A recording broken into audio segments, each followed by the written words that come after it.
আসসালামু আলাইকুম। সম্মানিত দর্শকবৃন্দদের আমার পক্ষ থেকে আন্তরিক শুভেচ্ছা। আজকের বিতর্কের বিষয় ফলের রাজ্যে কে সেরা। আমরা ইতিমধ্যে দেখতে পাচ্ছি সম্মানিত কাঁঠাল মহাদয়, সম্মানিত বাঙ্গি মহাদয়, বিশিষ্ট কলা, সুখ্যাত আম, বিখ্যাত গাব এবং রসালো তরমুজ মহাদয় বসে আছেন। ফলের রাজ্যে কি কলাকে সেরা বলা যায় কিনা তাই নিয়ে কথা বলবেন রোমান। আসসালামু আলাইকুম। এখন এখানে বিভিন্ন ফলের পক্ষে বিভিন্ন মানুষ এসে বিভিন্ন কথা বললেন। আমি তাদের কথাগুলোকে একটু ব্যাখ্যা করতে চাই বা সমালোচনা করতে চাই। প্রথমে শুরু করতে চাই তরমুজকে নিয়ে।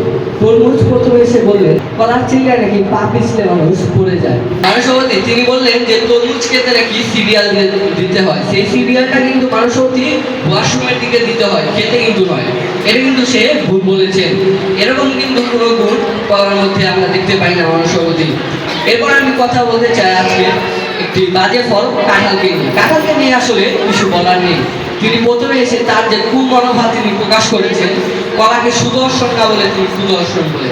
তার কাছে মনে হয়েছে মানুষ হতে কলা দেখতে খুব বিশ্রী একটি ফল।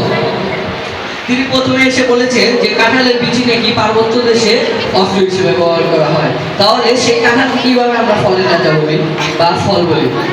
কাঁঠাল কিন্তু একজন বিশ্ববিদ্যালয়ের একটি রূপচাঁদকে একবার বলেছিলেন যে তার দিকে নাকি কাঁঠাল ছুঁড়ে মারা হয়েছে। এরপর থেকে তিনি নিজের জীবনের নিরাপত্তা বোধ করছিলেন না সহজেই। তাহলে সেই কাঁঠালকে কিভাবে আজকে আমরা ফলের রাজা বলতে পারি বা ফল হিসেবে গণ্য করতে পারি?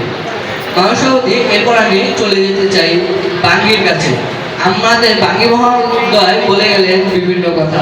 সে কিন্তু কোনো সবজির সাথেও তুলনাময়ী নয়, সে কিন্তু মিষ্টি কুমড়ার সাথে তুলনাময়ী নয়। এটা কিন্তু বাচ্চারাও খেতে চায় না মানুষ সভাপতি।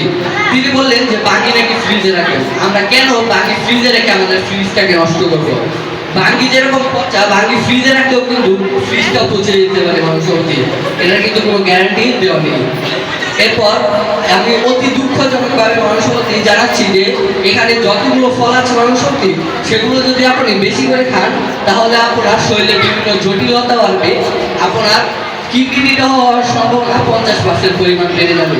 সেই সাথে যদি আপনি প্রতিদিন একটি করে কলা খান মানুষ সভাপতি, তাহলে কিন্তু আপনার কিডনি হওয়ার সম্ভাবনা 50% পরিমাণ কমে যাবে। তাহলে ভাববেন যে কলার কত গুণ মানুষ সভাপতি। সেই জায়গায় কিভাবে আমরা কলা বাদে অন্য কোনো ফল খাই মানুষ সভাপতি? এরপর আমি যে ফলের কাছে যেতে চাই সেটা হচ্ছে আজকের গাব মহাদয়। গাব মহাদয় বিভিন্ন কথা বলে গেলেন। সে যে মকমালি মুনাফাতি মাদানসি যে তসবিটা বললেন সেটা আমি এখন ব্যাখ্যা করতে চাই মানুষ সভাপতি। প্রথমে আপনি এই গাবটাকে হাতে নেবেন, তারপর আপনার মুখটা ঘামাচ্ছে, আপনি মুখটাকে একটু মুছে নিলেন। এরপর আপনার মুখে মনে হবে অজস্র সুর বেঁধে আছে, ঠিক সেরকম মানুষ সভাপতি যেরকম বিলাই চিমটি লাগলে মনে হয়। তাহলে এটাকে কিভাবে আমরা ফলের রাজা বলতে পারি? তাহলে সে কিভাবে এখানে মকমালি মুনাফাতি মাদানসির তসবিটা করলেন মানুষ সভাপতি? এই প্রশ্নটা তার কাছে রেখে গেলাম। এরপর আমি যে ফলের কাছে যেতে চাই সেটা হচ্ছে আমাদের সুপ্রিয় আম। এখানে যে কয়েকটি ফল আছে মানুষ সভাপতি, সবগুলো থেকে যদি আমরা ভালো বলি তাহলে কিন্তু আমরা আমকেই বলতে পারি মানুষ সভাপতি। কারণ আমের এক পর্যায়ে কিছু মুকুল আছে, যে মুকুলকে মনে হয় ঠিক সেরকম যেরকম গাছে মুকুল ধরে আছে। যদি আমি কলাকে ফলের রাজা বলি মানুষ সত্যি, তাহলে কিন্তু আমার ফলের রানী হবে আম। আজকে আমি ফলের রাজ যে কলার থেকে একটু নিচে রয়েছে, অন্যান্য ফলের থেকে যদি আমরা ভালো বলতে চাই তাহলে কিন্তু আমকে বলতে পারি। কারণ এক পর্যায়ে কলার কিছু থোর আসে, যে থোরটা যখন প্রস্ফুটিত হয় মানুষ সত্যি, তখন মনে হয় কোনো রাজা নাকি রাজ্য অভিষেক করছে। ঠিক সেরকম যেরকম আমরা দেখেছিলাম যে রাজা চার্লসের রাজ্য অভিষেক হয়েছে। এখন আমরা জানবো কলার কি কি গুণ। কলার গুণ কি? কলার গুণ সম্পর্কে আমাদের কোনো ধারণা নেই মানুষ সত্যি যে কলার এতগুলো গুণ থাকতে পারে। ফনা বলেছিলেন দাঁতে রুয়ে নাকি পাত, দাঁতে কামড় দাঁতেই ভাত। অর্থাৎ আপনি যদি কলা গাছটা একবার লাগান মানুষ সত্যি, সেটা থেকে আপনার ভাত কামড় সব ছুটে যাবে। তাহলে তারা বললেন যে কলা গাছ একবার লাগালে সেটা নাকি আগাছার মতো পড়ে থাকে, ফেলে দিতে হয় 5-6 মাস পরে কেটে। সেই প্রশ্নটা আমরা রেখে এলাম তার কাছে যে তাদের ফলের গাছ থেকে কি ফলের গাছের গোড়া থেকে কি কোনো গাছ জন্মায়? আমার কলার গাছের গোড়া থেকে কিন্তু আরেকটা কলা গাছ জন্মায়, যা কিন্তু একবার একটা কলা গাছ লাগালে আপনার বাড়ি ভরে যাবে কলা গাছ দিয়ে মানুষ সত্যি।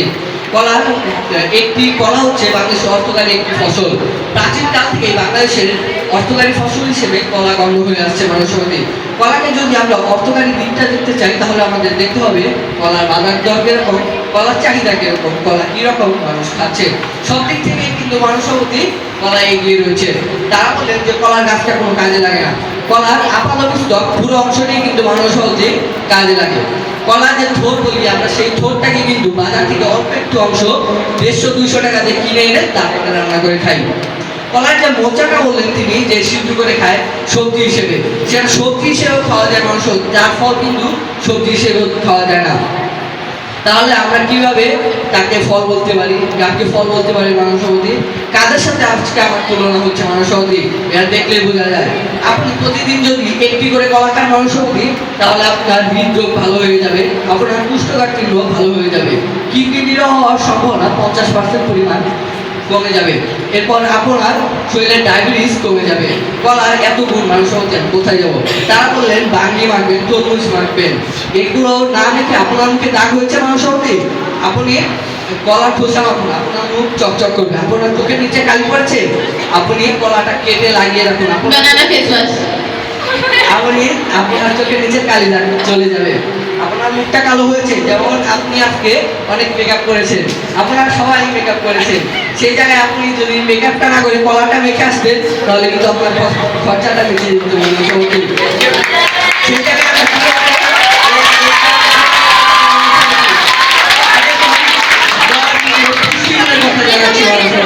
কলার কি কি পুষ্টিগুণ আছে? কলার পুষ্টিগুণের মধ্যে হচ্ছে যে কলা আপনার উজ্জ্বল করবে, আপনার শরীরের ত্বক উপাদান বাড়িয়ে তুলবে। আপনি আম কাঁঠাল খেয়ে যে ত্বক উপাদান তৈরি করেছেন সেটা কলা বের করে দেবে। অর্থাৎ কলা আপনার শরীরে কি কি উপকার আসছে মানুষের মধ্যে, এটা কিন্তু আপনি ভেবেও পাবেন না। এরপর কলা আপনার শক্তিকে বাড়াবে, কলা আপনার হাতকে শক্ত করবে, কলা আপনার দৃষ্টিশক্তিকে বাড়াবে মানুষের মধ্যে। অনেকে আছেন যারা চশমা বলেন, তারা কিন্তু চশমা না বলে প্রতিদিন একটি করে কলা খেতে পারেন মানুষের মধ্যে, তাহলে কিন্তু আপনাদের দৃষ্টিশক্তি বেড়ে যাবে। এরপর যেটাকে আমরা বলি যে আয়ু বাড়া, সেই আয়ুটা কিন্তু তার ফলটা খেলে যাবে না আমাদের শরীরে, কলা খেলেই পারে। তাহলে সেই জায়গায় প্রতিদিন একটি করে কলা খেলে আপনার আয়ু বৃদ্ধি হতে পারে মানুষের মধ্যে। এরপর আমরা কি জানি মানুষের মধ্যে যে আমেরিকার মানুষ একদিনে যে পরিমাণ কলা খায়, এই উপমহাদেশের মানুষ এক সপ্তাহেও সেই পরিমাণ কলা খায় না মানুষের মধ্যে। তাহলে কিভাবে আমরা নিজেকে সুন্দর বলে দাবি করতে চাই, নিজেকে শক্তিশালী বলে দাবি করতে পারি? তারা বললেন যে কলা নাকি বাচ্চাদের পিছনে নিয়ে মারা দৌড়ায়। কেন দৌড়ায়? বাচ্চারা তো খেতে চায় না মানুষের মধ্যে, তারা তো নিজের ভালোকে বোঝে না। কলা খেলে তারা সুন্দর হবে। আমরা কেন এত কালো, আমরা কেন দেখতে সুন্দর নই মানুষের মধ্যে? সেটার একমাত্র কারণ হচ্ছে আমরা কলা খাই না। বাচ্চারা প্রতিদিন একটি করে কলা খায়, যার কারণে তারা একটু সুন্দর। যেমন একজন বডি বিল্ডার দিনে যে কয়টি করে কলা খায় সে কিন্তু নিজেও হিসাব করতে পারবে না মানুষের মধ্যে, এই কারণে তাদের এত সুন্দর বডি হয় মানুষের মধ্যে। এরপর আমি বলবো আমি শেষে একটু কথা বলতে চাই যে তরমুজ, কাঁঠাল আর আমকে নিয়ে। আমার দাদি আমাকে ছোটবেলায় একটি প্রবাদ শোনাতেন মানুষ হতে। সেই প্রবাদটি হচ্ছে আম পচা নাকি দুধেও আসে আর কাঁঠাল পচা নাকি গাঙেও আসে। অর্থাৎ মানুষ হতে যদি কাঁঠাল পচে যায় সেটাকে আমরা ফেলে দেওয়া ছাড়া কোনো উপায় পাই না মানুষ হতে, কিন্তু আম পচে গেলেও সেটা দুধ দিয়ে খাওয়া যায়। এরপর আমি আপনাদের কাছে একটি প্রশ্ন রেখে গেলাম যে তরমুজ কার প্রিয় ফল ছিল? তরমুজ, এই প্রশ্নটা আপনাদের ভাবতে হবে না মানুষ হতে। তরমুজ প্রিয় ফল ছিল ফেরাউনের। ফেরাউনকে আমরা কোন চোখে দেখি মানুষ হতে? সেই চোখে কিন্তু আমরা তরমুজকে দেখতে পাই আজকে। তাহলে কিভাবে আমি তরমুজকে ফলের রাজা বলতে পারি মানুষ হতে? তাই আমি বলবো যে প্রতিদিন একটি করে কলা খান, না পারলে আপনি সপ্তাহে একটি করে কলা খান, বাংলাদেশ অর্থনীতিকে উন্নত করুন। ধন্যবাদ মানুষ হতে।